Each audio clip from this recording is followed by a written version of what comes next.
말라는 의미에서. 자, 일단 원가 회계는 세무 2급에서 제일 가성비가 좋습니다. 일단 이론이 5문제가 나와요.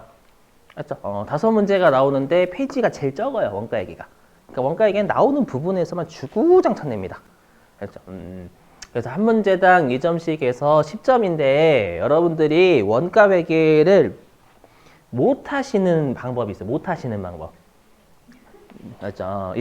이대로 하시면 안 된다는 뜻이죠, 당연히. 예, 못 하시는 방법이 뭐냐면 원가 회계 100% 이해하려고 하시는 분. 맞아. 그 진짜 원가 진짜 제일 못 하시는 분들이 다 모든 거 이해하려고 하시는 분이에요. 공장에서 제품을 이렇게 계산하겠다라고 짜놨는데 그걸 이해를 하시고 싶어 막. 왜 공장에 저렇게 했을까? 나 상상을 해보자. 알죠? 절대 그런 거 금지. 그렇죠? 그래서 이해하실 건 이해하는 거지만 공식이 만들어진 건 그냥 암기하셔야 돼요. 공장에서 이렇게 원가 계산하겠다라고 했는데 여러분들이 공장의 속마음을 들여다보는 게 아니에요. 맞죠? 그리고 너무 두려워서 문제 잘 안 풀어요. 진짜로 보니까 한 번 선생님이 계속 씨부리는 거 보니까 참 그지 같아. 계산 문제 이미 그지. 말 문제만 나왔으면 좋겠어. 그래서 말 문제는 열심히 하는데 계산 문제가 나오면 패스해. 했죠. 근데 원가회계는요 실제로 많이 풀다 보면 숫자만 돌려서 나와요. 맞죠? 그래서 실제로 우리가 그 재경관리사 가시면 재무회계, 원가회계, 세무회계, 뭐 세무회계 세법입니다. 이렇게 세 가지를 별도로 보거든요. 맞죠? 합격률이 평균이 가장 높은 게 원가회계예요. 맞죠? 거기는 그 열심히 공부하는 사람들이 대부분 다 모였거든요. 재무관리사는 또 원서 접수하는 게 7만 원이니까 한 번에 비싸요. 그래서 엄청나게 공부해요. 메리트도 크기 때문에 아주 합격한 메리트가 엄청나게 크거든요. 열심히 공부해요. 하다 보면 원가회계 평점이 다른 애들보다 10점은 높아요. 맨날 똑같은 문제 내거든. 숫자만 돌려가지고. 근데 머리에서 외우고 있는 거예요.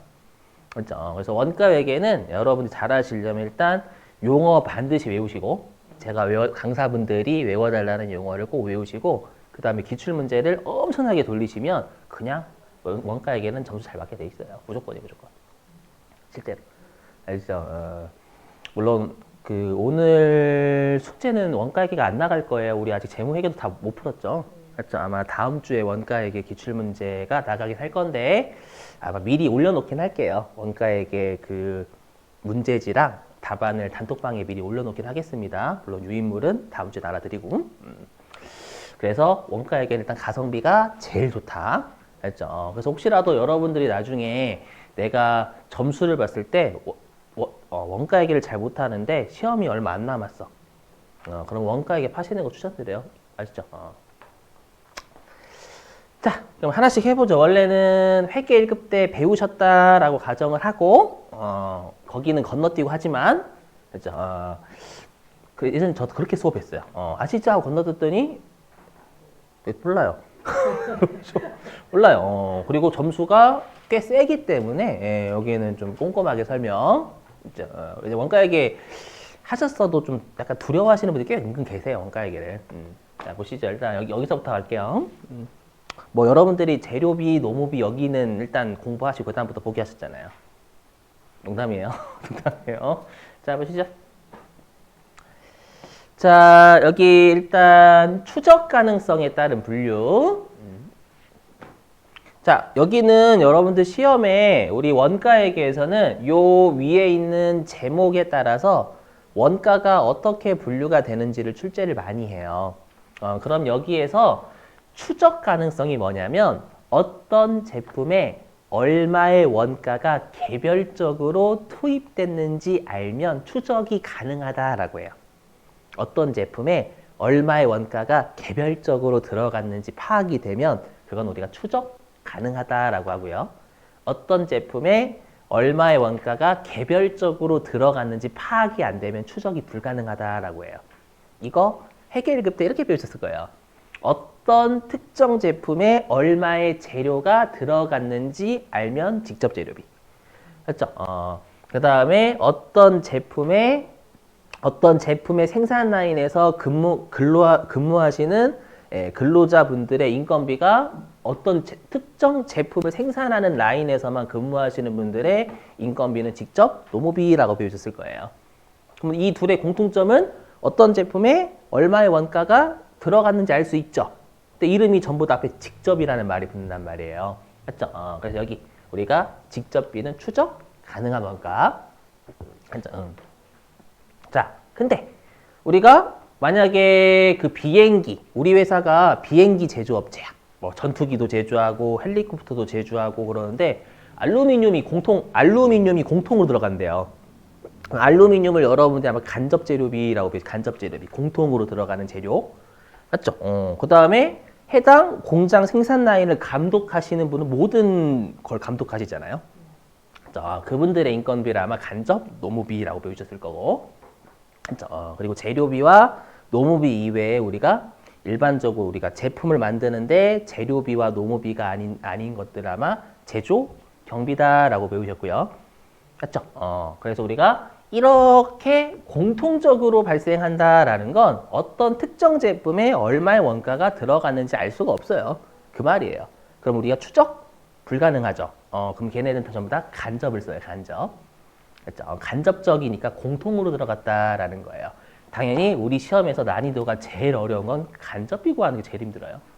그렇죠? 직접비는 공장에서 구할 수 있으니까 실제 시험에서 직접비는 다 줍니다. 하지만 요 제조 간접비를 구하는 게 가장 중요하죠, 여러분들. 그래서 여기. 자, 그래서 여러분들이 아마 공장에서 발생하는 원가가 총 6가지가 있다라고 배우셨을 거예요. 여기. 우리가 어떤 특정 제품에만 들어가는 재료비를 직접 재료비. 그렇죠? 우리가 공통적으로 들어가는 재료를 간접 재료비. 그렇죠? 그 다음에 특정 제품을 생산하는 노동자들의 인건비. 그걸 직접 노무비. 맞죠? 그 다음에 우리가 공통적으로 어떤 생산 라인에만 일하는 사람이 아니라 우리가 공통적으로 감독관이 있잖아요. 맞죠? 그래서 공통적인 제품에 대한 인건비를 우리가 간접 노무비. 맞죠? 그 다음에 직접 제조 경비는 재료비와 노무비가 아닌데 대표적인 우리 외주 주는 거 있거든요. 삼성전자 폴더블 폰 있죠? 뭐라고 하지? 뭐라고 해요? 그 폴더블 폰 이름? 플립이라고 해요? 잘 몰라. 플립이 맞아요? 뭐, 파이브? 맞아요? 요즘 폴더블 많이 쓰시던데? 괜찮은가 봐. 아무튼, 뭐, 그거 있잖아요. 삼성전자 그거 지들이 만들까요? 아니요, 외주줘요, 여러분들. 맞죠? 힌지라고? 아무튼 뭐 이렇게 접는 모양 있잖아요. 그 만드는 회사들 별도로 삼성전자 다 외주 업체들이 있어요, 여러분들. 삼성전자 다 하기 힘들어요, 그거. 맞죠? 그럼 삼성전자가 만약에 플립 있죠, 플립에 대해서 뭐 우리가 힌지인가? 뭐 물방울 모양 해가지고 이렇게 만드는 기술은 다른 회사들 가지고 있어요. 걔네들한테 외주를 주면 그건 재료도 아니고 우리 회사의 인건비도 아니잖아요. 인건비도 아닌데 외주 준 거니까 이건 직접 제조 경비다라고 해요.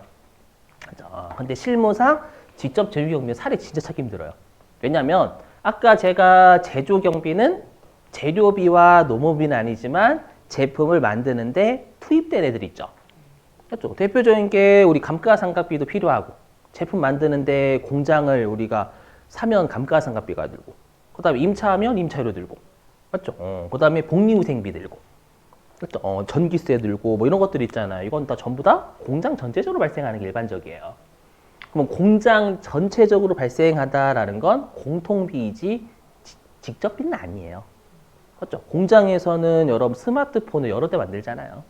그렇죠? 그래서 일반적으로 제조경비다라고 하면 공통비인 간접 제조경비를 의미합니다. 그래서 시험에서 별도로 제조경비라고 언급을 주면 그건 다 간접 제조경비입니다, 여러분들. 그래서 직접 제조경비는 직접이라는 말을 꼭 줘야지만 직접 제조경비가 있다라는 뜻이에요.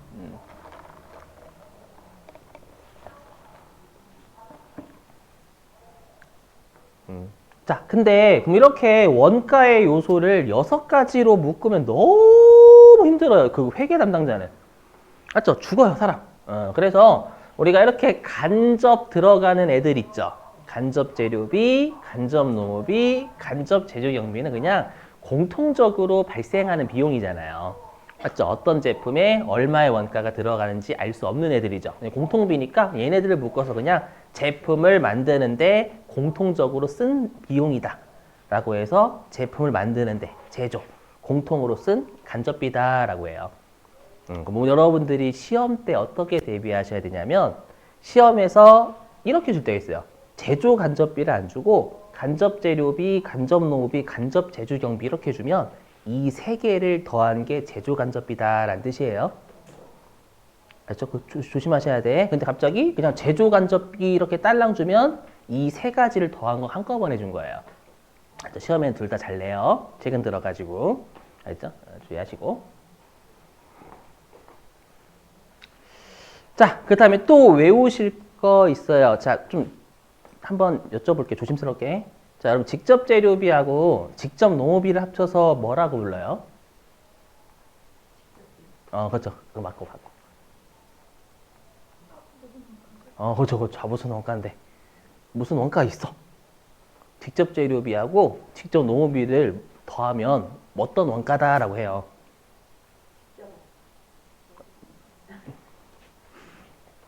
저 많이 잊어버리셨구나. 얘를 기초원가, 기본원가라고 해요. 왜냐면 이거 외우셔야 돼요. 여러분들 시험에 내요. 자, 여러분들이 앉아 계시는 의자랑 책상이 있죠? 맞죠? 그럼 의자나 책상이 옛날 조선시대 때는 없었을까요? 여러분 조선시대 때 살진 않았지만 나무 의자는 있었겠죠, 뭐. 맞죠? 그럼 나무 의자가 우리가 지금으로 따지면 여러 가지 의자가 있지만 기본이 되는 의자잖아요. 그럼 나무 의자는 뭐가 있으면 돼요? 나무라는 재료와 톱질, 사람의 노동력. 맞죠? 그래서 재료와 사람의 노동력이 제품을 만드는데 기본이 된다라고 해서 기초원가, 기본원가라고 불러요.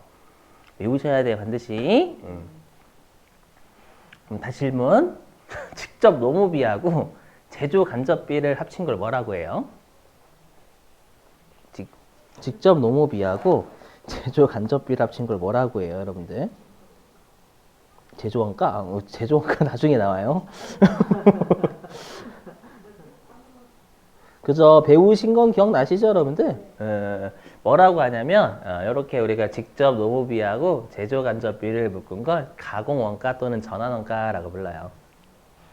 그거 외우셔야 돼요. 가공이 뭐죠? 가공? 그래서 가공 만드는 거죠, 만드는 거. 그래서 뭐냐면 사람과 여기서 제조 간접비는 여러분 뭐 기계 장치 정도로 생각하시면 돼요. 알죠? 사람과 제조 간접비 어차피 직접 재료비와 직접 노비가 아닌 나머지니까 그냥 사람과 기계 같은 것들이 우리가 나무라는 재료를 가공하잖아요, 만들잖아요. 맞죠? 사람과 기계, 설비들 같은 애들이 만드는 거니까 우리가 가공원가. 그래서 나무라는 재료를 가공해서 여러 가지 의자의 제품으로 바꿔주죠, 사람과 기계가. 그래서 바꿔준다라고 해서 전환원가라고도 불러요. 그래서 외우셔야 돼, 반드시. 요게 아마 문제가 있을 건데. 자, 기출문제 교재 피시고.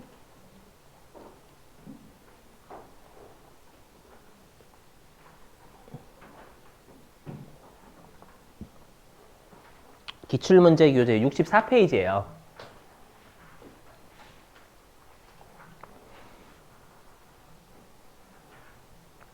기출문제 교재 64페이지.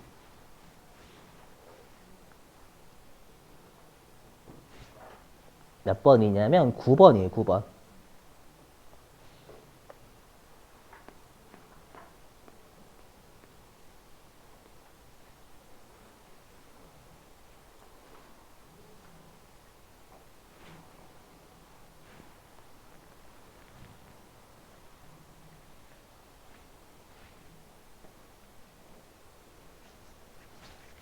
음, 9번은 한번 생각해 보셔야 되는 게 제가 또 설명드릴 게 있어가지고.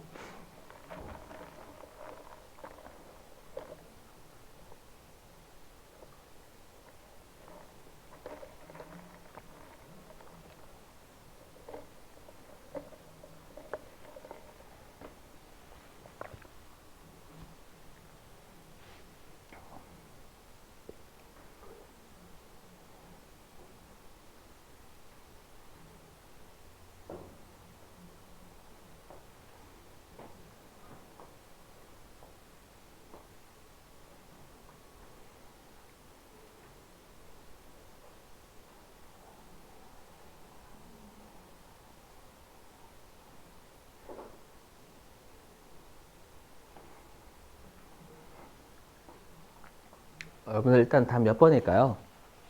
답은 맞습니다. 일단 가공원가라고 돼 있잖아요. 그럼 일단 직접 노무비 직노라고 좀 할게요. 직접 노무비와 제조 간접비 재간인데 일단 그러면 첫 번째 점은 의미 없죠. 다 직접 재료비니까. 일단 그 다음에 직접 노무 원가가 직접 노무비입니다. 그 다음에 제조 간접비인데 여러분 엄밀히 얘기하면 이제 주의하실 게 뭐냐면 우리가 이제 제조 간접비도 정확하게는 어떤 제조 간접비와 어떤 제조 간접비가 있냐면 변동 제조 간접비하고요. 이것까지 하면 좀 머리가 터지긴 하는데 이런 문제가 최근에 나오고 있어가지고 변동 제조 간접비랑 고정 제조 간접비 이렇게 두 가지가 있어요. 실제로는요. 그렇죠. 뭐냐면 자 여러분 수선비 있죠. 수선비는 수선을 하면 할수록 총 금액이 늘죠. 그걸 여러분들이 아마 우리가 조업도에 비례해서 우리가 총 원가가 비례하는 걸 아마 여러분들이 변동비라고 배우셨을 거예요. 맞죠? 물론 곧 할 거예요, 여러분들. 변동비라고 했을 건데 수선비나 복리후생비는 종업원 수만큼, 수선한 횟수만큼 총 원가가 비례하죠. 맞죠? 임차료는요? 임차료도 분명히 제조 간접비예요. 맞죠? 공장 전체적으로 임차하는 거지 내가 스마트폰을 전체적으로 임차하는 거지. 아무튼 그래서 임차료는 우리가 몇 개를 생산하든 전체 임차료는 고정돼 있죠, 여러분들. 그런 원가, 즉 우리가 생산량에 관계없이 총 원가가 일정한 걸 고정비라고 하잖아요, 여러분들. 맞죠? 그래서 엄밀히 얘기하면 제조 간접비는 변동 제조 간접비하고 고정 제조 간접비로 나뉘어요. 알죠? 그래서 시험에 만약에 그냥 제조 간접비 이렇게 주면은 그냥 변동하고 고정을 더한 걸 준 거예요. 근데 지금처럼 주면 여러분 나눠야 돼요. 지금 여기 돼 있잖아요. 여기에 그렇죠. 여기 있죠. 변동 제조 간접 원가는 총 제조 간접 원가니까 여기 총 제조 간접 원가가 변동 재간하고 고정 재간 같이 준 거예요. 변동하고 고정 제조 간접비를 같이 줘버린 거예요. 알겠죠? 그럼 당연히 총 제조 간접비 써야 되는 게 맞죠, 여러분. 맞죠? 그럼 공식 어떻게 세우시면 돼요? 80만 원은 그렇죠. 총 제조 간접비 곱하기 50%잖아요. 맞죠? 그럼 요 곱하기 50%를 이항하면 되겠죠, 여러분들. 그럼 나누기가 될 거예요. 맞죠? 그럼 80만 원 나누기 0.5 하시게 되면 얘가 160 나와요. 160만 원. 그죠? 그럼 160만 원이 총 제조 간접비고 직접 노무비가 30만 원이니까 더하면 190만 원 나와요. 이렇게 최근 들어서 이렇게 좀 제조 간접비를 나눠서 내고 있어요. 그거 좀 주의하셔야 돼요, 여러분. 아셨죠? 자, 다시 돌아와서 자, 여기도 출제 많이 되고요. 1장에서 제일 많이 나오는 챕터는 뭐니 해도 여기 있는 변동비와 고정비 동네예요. 제일 많이 내요. 압도적. 그렇죠? 여기는 문제 한 2개 정도. 자, 일단 제목에 따라서 여러분들이 가실 게 뭐냐면 시험에서는 변동비하고 고정비라고 주지 않고요. 요 가로 3번에 있는 제목에 따른 분류로 알맞은 것은 이렇게 출제를 해요.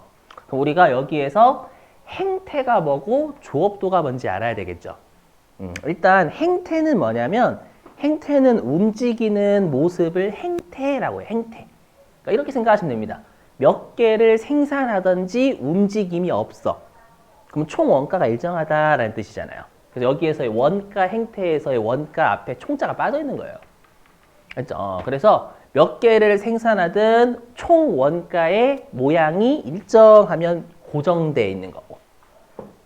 그다음에 몇 개를 생산하냐에 따라서 총 원가가 움직이면 그건 변동이 있는 거잖아요.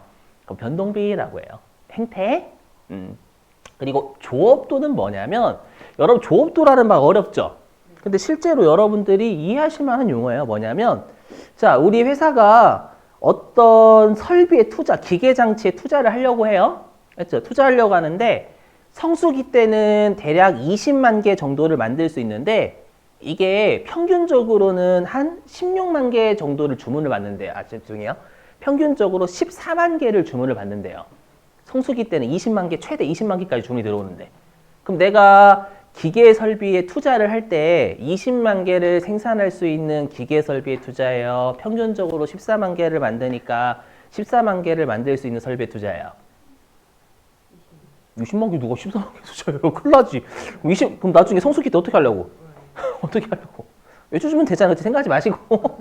당연히 여러분들 담당자 입장에서는 최대로 만들 수 있는 것에 맞게 투자해요. 펜션 할 때 우리 회사 우리 고객이 펜션 할 때 한 여름에 한 30명 오지 않을까? 근데 평균적으로 10명 오네? 10명을 위한 건물을 짓자. 또라이 아니야 이거? 그죠? 많이 또라이잖아. 많이 또라이. 맞죠? 이해되시겠어요? 그래서 당연히 설비 투자할 때는 최대로 생산 가능한 설비에 맞게 투자를 해요. 맞죠? 그래서 우리 회사가 20만 개를 생산할 수 있는 설비가 있어, 기계장치가. 근데 올해 몇 개 생산했냐면 16만 개 생산한 거예요. 그걸 우리가 뭐라고 하냐면 조업도가 80%다라고 해요. 20만 개를 생산할 수 있는 설비가 있는데 16만 개 생산했죠. 그럼 80%만큼 생산했잖아요. 그걸 80% 조업도다라고 해요. 근데 만약에 20만 개를 생산할 수 있는, 20만 개 초과해서 돌려버리는 거예요. 그럴 수도 있거든. 그럼 나머지는 왜 주셔야죠? 어쩔 수 없지. 맞죠? 그때는 우리 뭐라고 하냐면 완전 조업도라고, 완전 풀가동. 아시죠? 그러니까 조업도는 생산량이 일반적 기준이에요. 내가 회사가 최대로 생산할 수 있는 것 중에 올해 몇 개를 생산했냐. 아시죠? 그러니까 일반적으로 조업도라고 하면 생산량이라고 생각하시면 돼요. 즉 생산량이 어떻게 되냐에 따라서 총 원가가 변하면 변동비. 생산량이 어떻게 되냐에 관계없이 총 원가가 우리가 변하지 않으면 고정비. 이렇게 생각하시면 돼요. 알죠? 그래서 지금부터 나오는 조업도는 그냥 생산량이라고 생각하시는 게 편해요. 알죠? 됐죠, 여러분들? 네. 자, 그럼 여기가 왜 짜증나냐면 말 문제도 그지같이 내고요. 낚시. 그다음 그래프까지 냅니다. 알고 계시죠, 여러분들? 그래서 둘 다 대비요. 자, 해보자. 자, 우리 여러분들이 이미 회계 1급 때 배우셔서 아시겠지만 항상 X축은 조업도죠. 조업도는 그냥 생산량이라고 생각하시는 게 마음 편하고 그 다음에 Y축은 원가인데 진짜 조심하실 게 그게 전체 금액인지 하나당 금액인지를 꼭 유의하셔야 됩니다. 아마 이제 회계 1급 때 문제 풀어보시는 분들은 한 개당인지 총인지를 장난을 쳐요. 했죠. 그래서 왼쪽은 전체 금액이고 오른쪽은 한 개당 금액이에요. 조심하셔야 돼요. 했죠. 좀 이따 문제 푸시면 아세요. 낚시 심각하게 하는구나. 자, 그러면 일단 그 변동비에 대해서 해보죠. 변동비. 자, 변동비는 제가 어떤 사례 가지고 할 거냐면 우리 회사가 포장하는 회사, 포장하는 회사.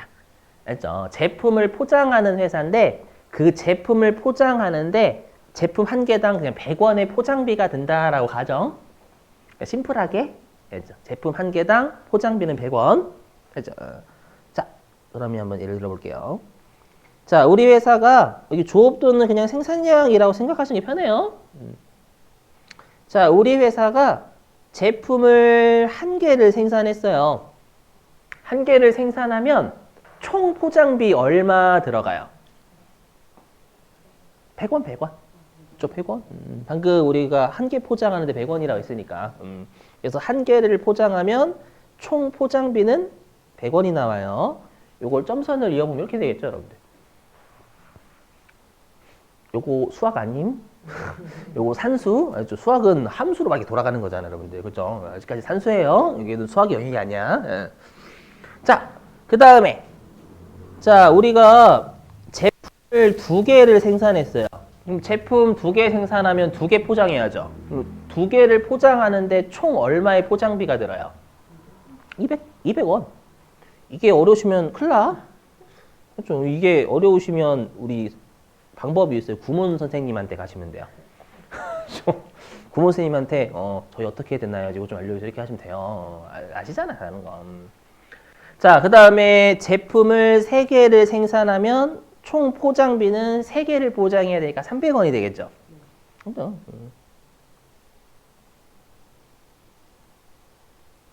이렇게. 그럼 이거를 여러분들이 그래프로 이어보면 비례 그래프가 나와요. 그렇죠? 그래서 우리가 어떤 표현을 하냐면, 자, 말문제, 이 그래프고, 자, 말문제로요, 우리가 조업도가 변화함에 따라서 총 변동비는 비례한다라고 표현해요. 알죠? 총 변동비는 비례죠, 비례. 그죠? 이게 변동비의 총원가고요. 이제 오른쪽 할 건데 이제 단가예요, 단가. 그럼 여러분들 단가는 한 개당 금액이지 전체 금액이 아니에요. 동의되시죠? 그럼 단가는 뭐 나누기 뭐예요? 단가는 금액 나누기 수량. 그 금액은 총원가. 그다음에 그죠? 수량으로 나누면 한 개당 금액 나오잖아요, 여러분들. 그죠? 요걸로 하시면 됩니다. 자, 해보면 자, 이번에 제품을 한 개 생산했어요. 지금은 아까 왼쪽에서 보신 건 제품 한 개당 포장비가 아니라 총 포장비. 지금 오른쪽에서 하는 건 제품 한 개당 포장비예요. 다른 의미, 다른 의미. 자, 그러면 이번에 제품을 한 개 생산했으면 총 포장비는 100원이죠. 근데 우리는 수량으로 나눠줘야 되잖아요. 자, 그럼 총 포장비는 100원이고 한 개를 생산했으니까 제품 한 개당 포장비는 100원이 됩니다. 맞죠? 이렇게? 쉬워요, 여러분 여기. 자, 이번에 제품을 두 개를 생산합니다. 그럼 총 포장비 얼마? 200원. 하지만 두 개를 생산했으니까 두 개로 나눠야죠. 단위당 포장비 구하고 있으니까요. 그럼 제품 하나당 포장비는 100원. 제가 방금 제품 한 개당 포장비는 100원이라고 이미 아까 결론을 지었죠. 한 개당 포장비 100원. 제품 한 개당 포장비가 100원인 건 변함이 없어요. 알죠? 김밥 한 줄에 얼마는 변함이 없어요. 대신 사면 살수록 총 금액은 비례하는 거지만. 알죠? 그래서 뭐라고 표현하냐면 우리가 조업도에 관계없이 단위당 변동비는 일정하다라고 해요. 이 둘을 거꾸로 장난칩니다. 어떻게 장난치냐면 총 변동비는 일정하다. 총 변동비는 일정하다. 단위당 변동비가 일정한 거예요. 이걸 두 개 거꾸로 장난친다니까 여러분들. 그렇죠? 그럼 낚이게 돼 있어요, 여러분 이게. 그래서 꼭 문제 보실 때 단위당이냐 총원가냐를 잘 보셔야 됩니다. 자, 이제 중간에 있는 건 이제 100% 고정비. 요 사례는 임차료 가지고 임차료. 우리 회사가 건물을 임차하는데 건물 임차료가 그냥 100원이래 무조건.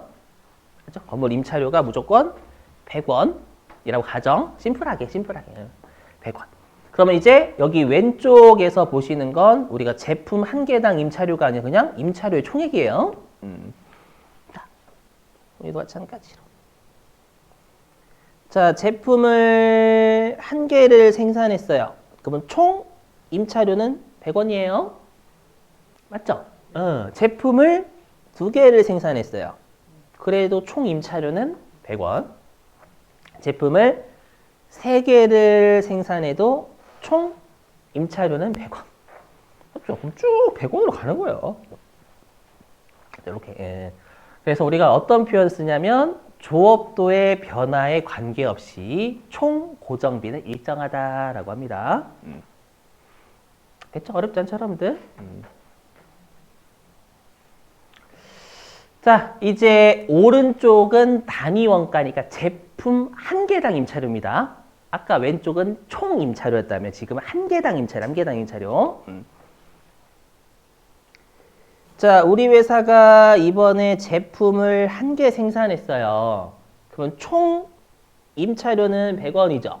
단가니까 수량, 생산한 한 개로 나눠줘야 됩니다. 이렇게 하면 제품 한 개당 임차료는 100원이 됩니다. 이 정도. 자, 그리고 우리 회사가 제품을 두 개 생산했어요. 그럼 총 임차료 얼마 나가요? 총 임차료.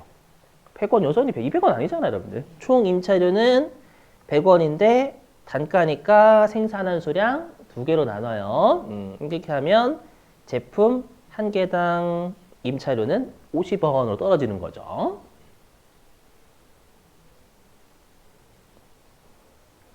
자, 그 다음에 제품을 3개를 생산합니다. 그러면 총 임차료 여전히 100원이고요. 근데 3개를 생산했으니까 3개로 나눠줘야 제품 1개당 임차료가 나오겠죠. 한 33원 나올 거예요.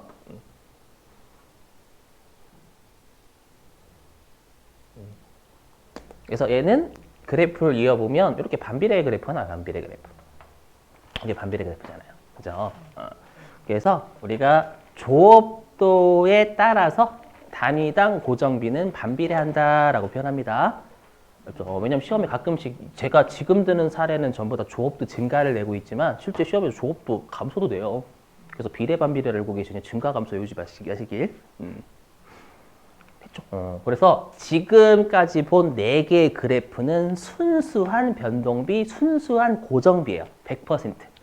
알죠? 하지만 이제 맨 아래쪽에 있는 준이라는 말 들어가는 애들 있죠. 걔네들은 변동비와 고정비가 약간 섞여져 있는 애들입니다. 100%가 아니라 얘는 변동비하고 고정비 성격이 좀 결합되어 있는 거예요. 알죠? 자, 근데 준 변동비는요, 아예 사례 자체를 알고 계시면 오히려 이해가 더 빠릅니다. 준 변동비는요, 대표적인 사례가 곧 띄울 건데, 공공요금이에요, 공공요금. 가스요금, 수도요금, 전기요금 같은 거 있죠. 걔네들이 준 변동비라고 생각하시면 돼요.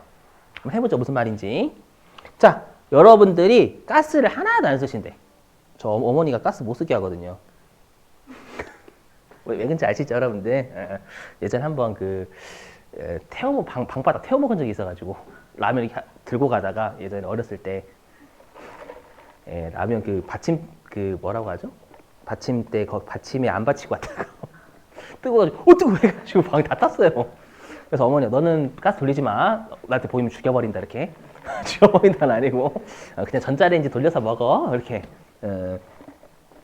물론 샤워도 하지만 그냥 가스 안 쓴다고 가정 무조건. 알죠?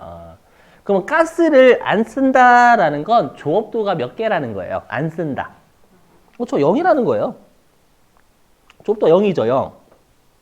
그럼 가스를 안 쓰면 가스 요금 안 나옵니까? 기본 요금 깔고 갑니다. 그럼 기본 요금은 딱 고정되어 있는 성격이죠. 그래서 일단 공공요금의 특징은 처음에는 고정비 성격이에요. 기본 요금이라는 고정비. 그렇죠? 여기는 단가는 어렵기 때문에 우리 시험에서는 단가 출제하지 않아요. 준 머식이 들어가는 애들은 다 총원가만 냅니다. 이렇게 고정비 성격이에요. 그랬다가 이제 전기하고 가스나 수도를 쓰면 쓸수록 총 원가가 완벽하게 비례는 아니죠.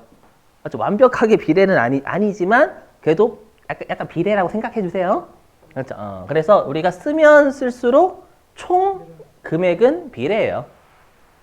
완벽하게 비례는 아니고 받아들이시길. 알죠? 그래서 그래프로 따지면 이런 그래프를 가져. 기본 요금 깔고 가고 조업도가 증가할수록 총 원가도 비례.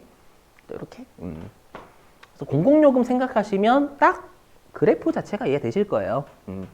그리고 얘를 뭐라고 하냐면 좀 외워주세요. 얘를 뭐라고 하냐 우리가 혼합원가라고 돼. 같은 말이에요. 준 변동비와 고정비와 변동비가 섞여져 있다라고 해서 혼합원가라고 합니다. 혼합돼 있다. 아셨죠? 얘는 그냥 사례 외우시는 게 제일 좋아요. 거기에다가 혼합원가라는 거 같은 말이다. 준 변동비랑 이 정도만. 아셨죠? 이렇게. 자, 기억하시고 다시 마지막 요거하고 문제 풀고 쉴게요. 자, 이제 준고정비 할게요. 준고정비. 요거는 말로 한번 떠들게, 말로 한번 떠들면, 자, 우리 회사가 기계장치를 임차해요. 알죠? 말로 할게요, 그냥. 자, 우리 회사가 기계장치를 임차하는데, 기계장치 한 대당 임차료는 그냥 얼마라고 할 거냐면 1,000원이라고 할게요. 기계장치 한 대당 임차료는 1,000원. 했죠? 근데 기계장치 한 개가 제품을 100개까지 생산 가능하대요. 자, 들리세요? 그래서 기계장치 한 대당 임차료는 1,000원이고, 기계장치 한 개가 제품 100개까지 커버 가능. 이렇게? 자, 그러면 내가 기계장치를 만약에, 그러면 여기 조업도 있잖아요. 그럼 내가 기계장치 한 대가 100개까지는 커버 가능하죠? 100개까지는 커버 가능하니까 한 개부터 100개까지는 총 임차료가 얼마예요? 1,000원이죠. 그렇죠. 1,000원이에요. 1,000원으로 한 개부터 100개까지는 이렇게 가죠. 총 원가가. 그죠? 이렇게? 그랬다가 이제 101개째부터 내가 제품을 이제 생산하면 기계장치 한 대 임차하고는 여러분 커버가 안 되잖아요. 그럼 제품 101개부터 제품 200개까지는 기계장치 몇 대를 임차해야 돼요? 두 대. 그래서 제품 101개부터 제품 200개까지는 기계장치 2대 필요하잖아요. 그러지 않나? 그러면 총 임차료 얼마? 2,000원. 그죠? 그래서 101개부터 200개 구간에서는 2,000원 이렇게 해. 맞죠? 그리고 제품 201개부터 제품 300개까지는 다시 기계장치가 한 대 더 필요하니까 3대를 임차해야 되죠, 총. 맞죠? 그러면 3대에 대한 총 임차료 얼마예요? 3,000원. 그죠. 이렇게 이해되세요? 그래서 이렇게 우리가 특정 조업도, 방금 사례에서는 제가 100개가 특정 조업도죠. 특정 생산량까지는 그 구간까지는 총 원가가 일정해요. 그렇죠? 일정했다가 그 특정 조업도를 벗어나는 순간 총 금액이 다시 우리가 그만큼 증가하죠. 그렇죠? 증가하거나 뭐 시험에는 감소하거나 이렇게 돼 있는데 이렇게 그냥 그래서 특정 조업도까지는 총 원가가 고정돼 있지만 그 범위를 벗어나면 총 원가가 증가하는 거예요. 맞죠? 그 금액만큼 1,000원만큼 증가하고 있잖아요. 그렇죠? 이런 원가를 우리가 준 고정비 또는 좀 약간 어거지인데 이걸 이어보면 계단 모양이에요. 이어보면 계단이에요. 계단.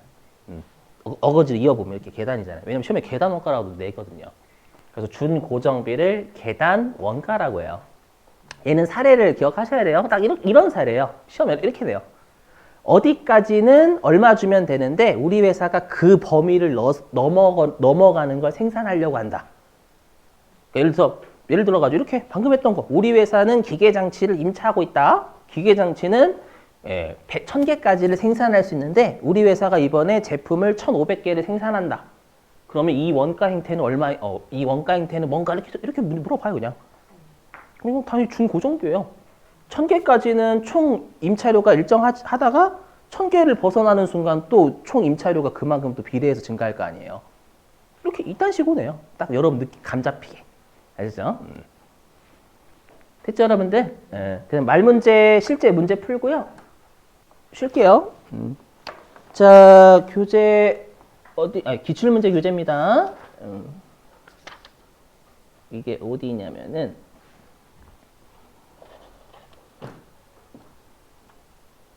여기 있네. 63페이지. 바로 이 앞에 있네요. 63페이지. 기출문제 교재 63.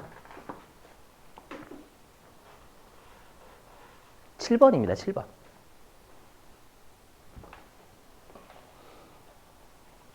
(63페이지) 7번이요.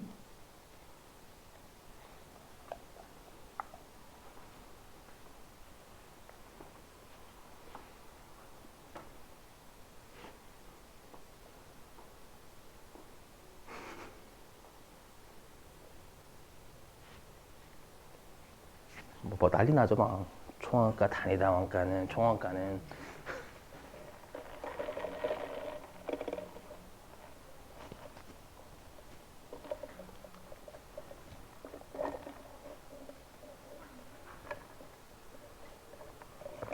몇 번일까요, 여러분들? 몇 번일까요? 짜증나죠? 여기 진짜 이 문제 진짜 많이 내요. 몇 번? 똑똑. 2번? 2번?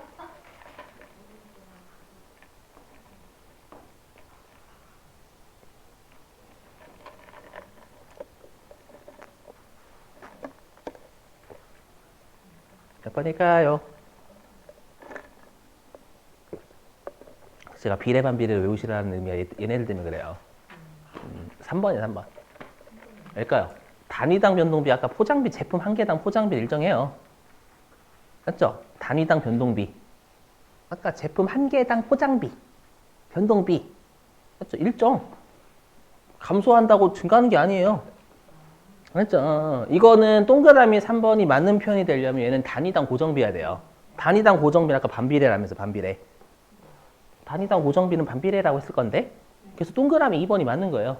단위당 고정비는 조업도가 증가하면 반비례면 감소지 당연히.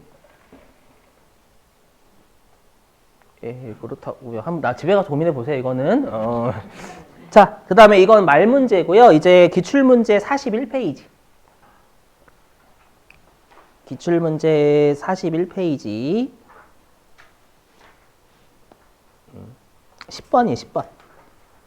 기출문제 교재 41페이지 10번.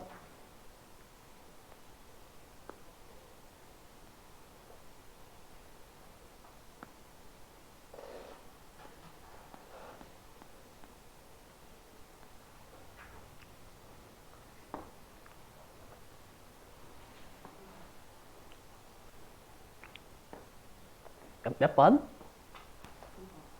2번?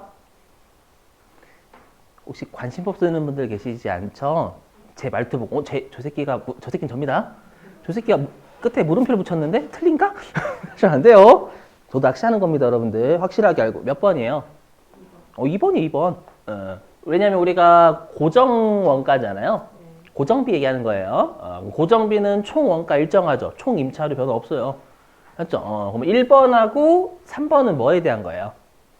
1번하고 3번 그래프. 변동비죠, 변동비. 1번하고 3번 그래프는 변동비에 대한 그래프예요. 단위당 변동비 일정. 총 변동비 비례. 맞죠? 4번은 처음 보는 거. 4번 처음 보는 거다. 그렇죠? 얘는 이상한 놈? 거꾸로 해야 맞지. 맞죠? 4번 장난친 거예요. 맞죠? 다 알고 계시. 얘 말고도 출제 엄청나게 했어요, 진짜로. 원가에게는 나오는 곳에서만 내요, 무조건. 알죠? 그래서 원가에게는 공부 좀만 하시면 진짜 잘 뽑아요. 5점, 5문제 다 맞을 수 있어요. 자, 됐습니다. 자, 10분 쉬셨다가